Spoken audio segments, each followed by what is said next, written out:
උපත සිද්ධ වෙච්ච කතාව. බදුල්ල පැත්තේ තියෙන ඌව ප්‍රොවින්ස් වල බදුල්ල පැත්තේ තියෙන කන්දක්. හරි මම මේ කතාව ඔලෙල්ලෙන් කියලා තියෙනවා. නමුනුකුල කන්ද. අඩි මං හිතන්නේ අඩි 6680ක් දුර උසයි. අන්නේ කන්දේ ගොඩාක් කල්වද මේ ඇත්තම කතාව මේක තමයි මොහිනීගේ උපත සිද්ධ වෙච්ච කතාව. ඒ කන්ද ආශ්‍රිත පොඩි ගම්මානයක් තිබිලා තියෙනවා. මේ ගම්මානයේ ජීවත් වෙලා ඉඳලා තියෙනවා දුප්පත් වගේ පවුලක ගෑන් ළමෙක් ලස්සන ගෑන් ළමෙක්. ඒකේ නම රන්මලි. රන්මලි කියන ලස්සන ගෑන් ළමෙක් ඉඳලා තියෙනවා. මේ ගෑන් ළමයා පෙම්හාදකමක් ඇති කරගෙන තියෙනවා. පොට්ටක් පොත පැලන්ති කොල්ලෙක්. ඉතින් අර හැමෝටම වෙන දේ සිද්ධ වෙලා තියෙනවා. ගෙදරින් අකමැති. ඉතින් මොකද කරලා තියෙන්නේ? මේ දෙන්න පැනලා යනවා මේ කන්ද. ඊළ කන්ද ජීවත් වෙනවා. කන්ද ජීවත් වෙනකොට ටික කාලයක් ජීවත් වෙනකොට ඉතින් මේගොල්ලන්ට බබෙක් හම්බෙනවා. ඒක කොහොමද හම්බ වෙන්නේ? ඒක හැල්ල කිව්වේ නැහැ නේද මෙන්න.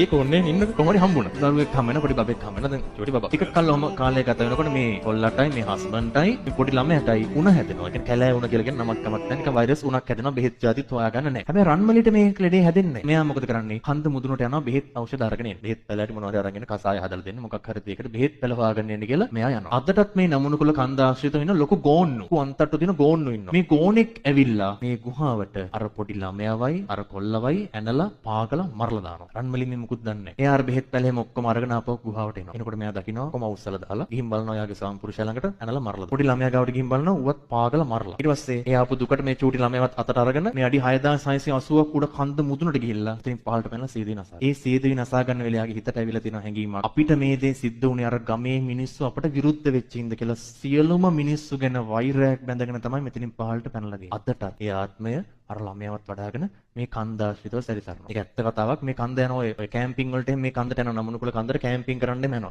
ඒ ගිහපු ගොඩාක් අය දැකලා තියෙනවා. සුදු පාට ඡායාවක් ළමයෙක් වඩාගෙන කෑ ගහගෙන ඇවිදගෙන යනවා. අදටත් ඒක තියෙනවා. ඔන්න ඔය තමයි ඇත්තම කතාව. ඔන්න බලන්න රන්මලිට වෙච්ච දේ. රන්මලි තමයි පහුකාලීන මොහිනී බවට පත් වෙලා තියෙන්නේ. ඒ කියන්නේ යාට රූපයක් තිබිලා තියෙනවලු මේ කොල්ලන්ව මෝහණය කරගන්න පුළුවන් මට්ටමේ හොඳ රූපයක් තිබිලා තියෙනවා. මන මෝහණය වෙන. ඒ හින්දා තමයි මොහිනී කියලා දාලා තියෙන්නේ. අදටත් එයා මේ කන්දේ ඉන්නේ. අපි ට්‍රිප් එක යන්න නමුනුකුල.